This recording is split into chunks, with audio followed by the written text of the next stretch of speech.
It is just so beautiful to see that everything that God created just speaks of Him, speak of His nature, speak of what He even thinks about us. Because I look at something as simple as isihlahla. Do you know that isihlahla can imitate us as well and our relationship with Him? And that is why uzoza uJesu esethi mina ngiwumvini nina namagatsha.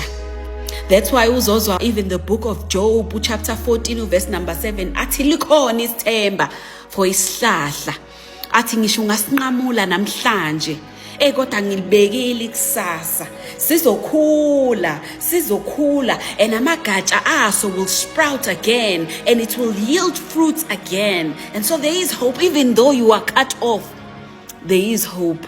And so even though right now you may seem as if your relationship with God has been cut off, but sizokhula isihlahla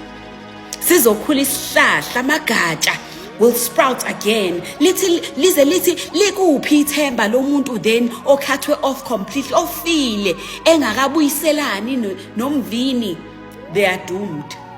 And so sizu Jesu abuyathi nina you will yield results only if you are in me and me I'm in you. Isihlahla resembles our relationship with our Maker. Sisineke. You see the roots of cedars of Lebanon, they are rooted so that when the winds come, when the winds blow, isihlahla siloku simile nje.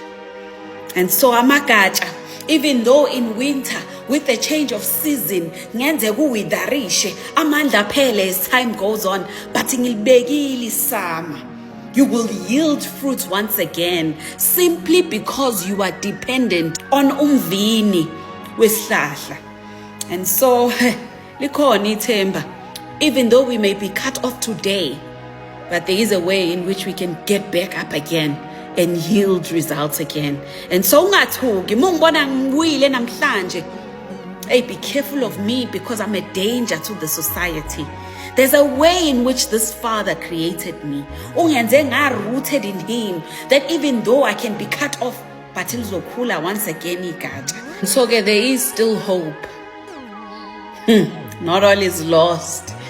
And ngashifta nje manje kubo ukuthi amagatsha I've been cut off because of maybe my doings, the way I'm doing things. Hey, but sizokhula isihlahla once again. Sizokhula isihlahla.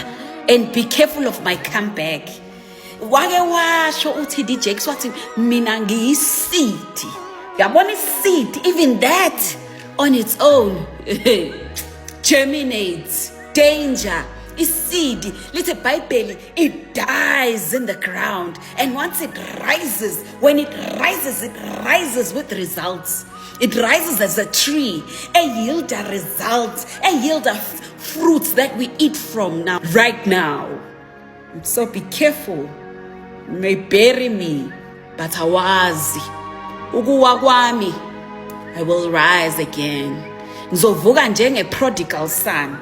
Athi ngiyakusuka ngekubaba ngifike kuyena ngithi baba ngonile, I'm not even worthy of anything.